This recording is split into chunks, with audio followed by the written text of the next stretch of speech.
dufite nk'ibibazo duterwa n'abandi.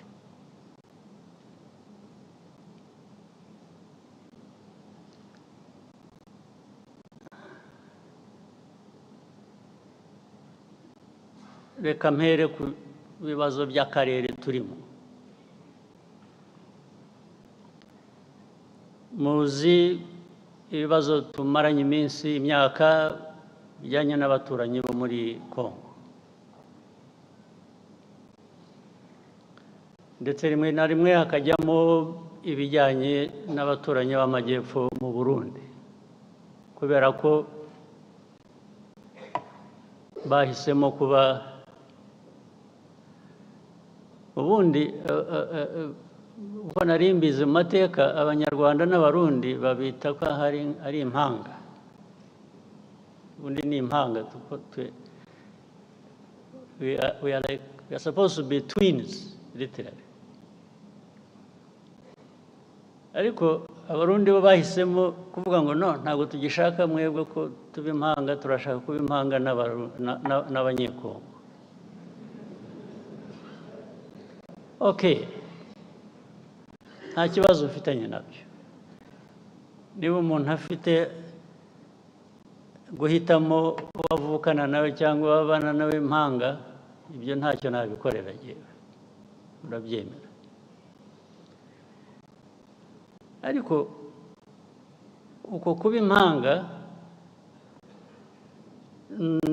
cyane cyane kurimo politike mbi,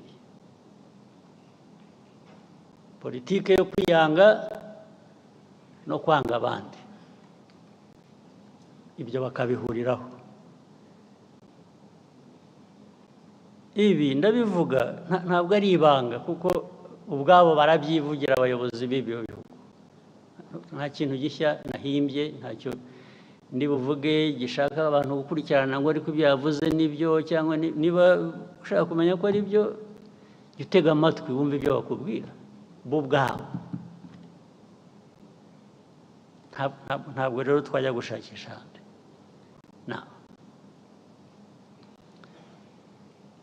Izi ntambara zimaze iminsi, icyambere nagira ngo rwose mbisubiremo, mbivugira aha, mwumva uzi ko wumva ko nshobora no kuba mbeshya ampakanye, rwose ndishimana, ntagira umva. Tubivuze kenshi, tubibwiye abantu benshi, barabizi, ntibabihakana, ariko bakabivaho bakajya ku bindi. Iyi ntambara yo muri Congo mureba, ntabwo yatangijwe n'u Rwanda, ntabwo yaturutse mu Rwanda. Rwose mubyandike, mubisuzume, mubikurikirane, ababishidikanyaho murabimenya ukuri kwabyo. Intambara yaturutse ahandi, ntabwo yaturutse hano mu Rwanda.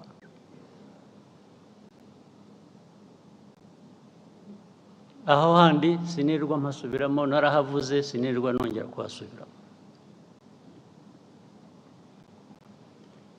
Yaturutse kuri Congo, ariko ituruka n'ahandi. Uko babigenje hagati yabo, ibyo ntabwo bindeba.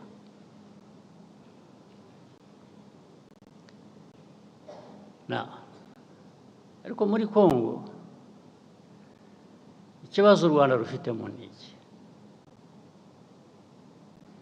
Ikibazo u Rwanda rufite muri Congo kijyanye n'interahamwe ziri hariya, na politiki na ideology ishingiye kuri genocide, kandi bigahora iteka batunga u Rwanda urutoki ngo turaje tubagenze nk'uko twabagenje ubushize. Ubushize murabuzi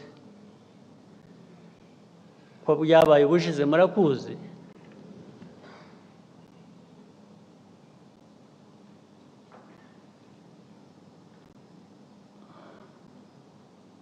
Sinzi niba mutegereje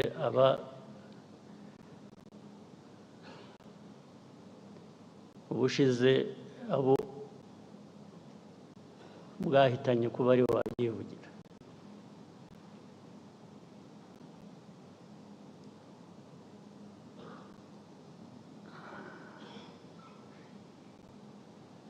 Ibyo rero nabyo bikongera ibyo navugaga bituruka hanze,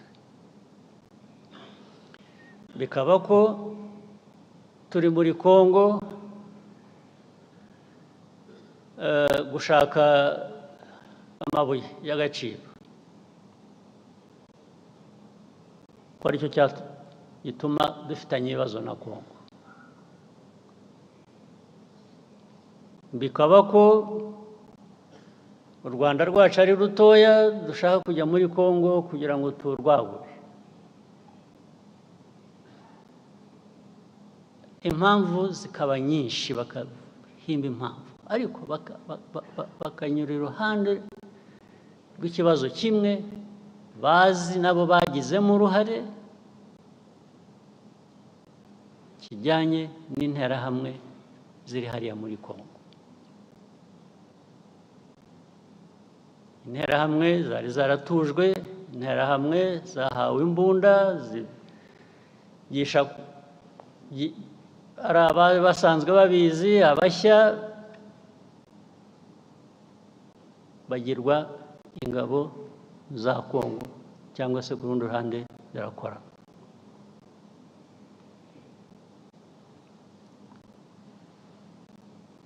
Loni UN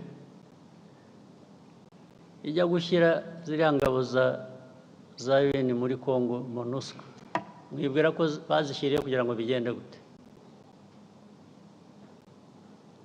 Kuki barinze gushyirayo ingabo za Loni muri Congo?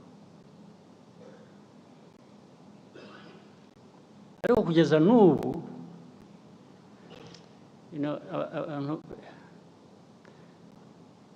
iyo uvuga Loni rero ntabwo umuntu yumva neza icyo uba uvuga, cyangwa iyo uvuga international community, whether UN or international community, they more or less add up to nothing, because the UN is everybody, but at the same time it is nobody. The international community is all of us, but actually it is none of us when it comes to some of these problems. So you don't know who to hold responsible. Who is supposed to be held responsible? In the end, the convenient path is to find a culprit, to find somebody who is responsible, and that becomes Rwanda. When you talk about Rwanda, you know what you're talking about. It is this small country of ours, you, me, and others. But when you say international community, you really, who are you talking about? Now, that force was put there. I just use a simple explanation, try and cut the long story short.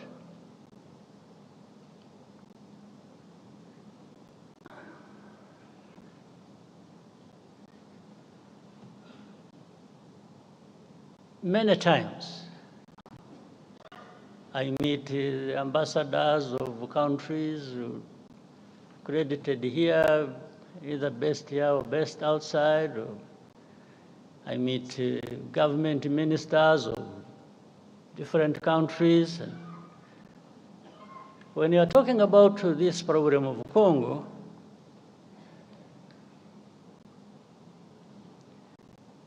one of the many questions they ask is always,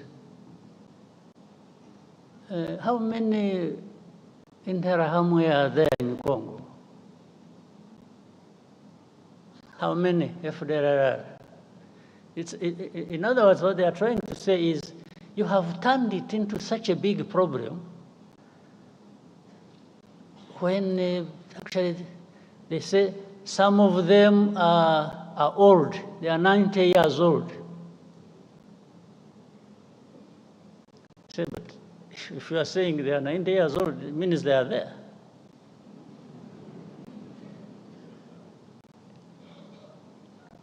But to become 90 years old,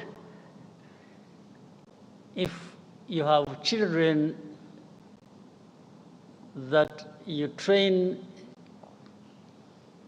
and put in their heads this kind of ideology, and they end up being militias or fighters within FDLR, I mean, how does being 90 years old become irrelevant? How? So they ask me, how many? The easiest answer for me sometimes is, why don't you ask the UN forces you put there? You sent these forces to go and deal with this problem, among others. So they should really be telling you how many or what they are doing. Second, I answer them on issue of hate speech.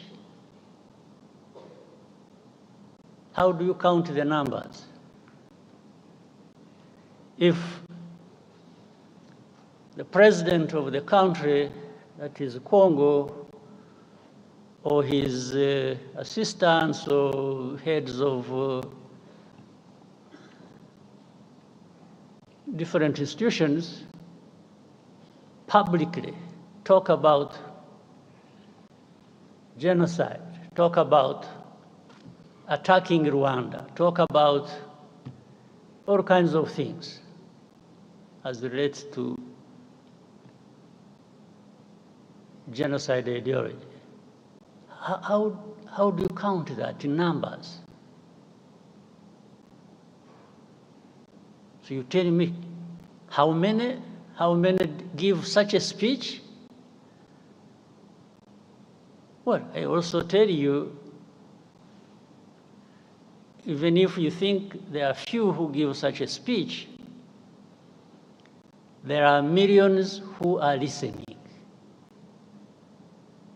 And among them, they are recruited into that, and they become part of the threat that Rwanda faces. Others come and say, yeah, but Rwanda, I think you are strong enough. I have not understood the meaning. I say, strong enough to do what?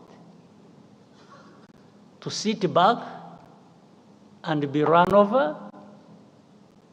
I said, is that what you do in your own countries?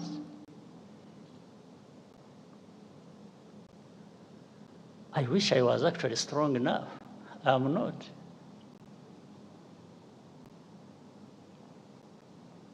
I wish I was strong at all. Then I would, take such threats as simple as something I can deal with as and when I need to do that.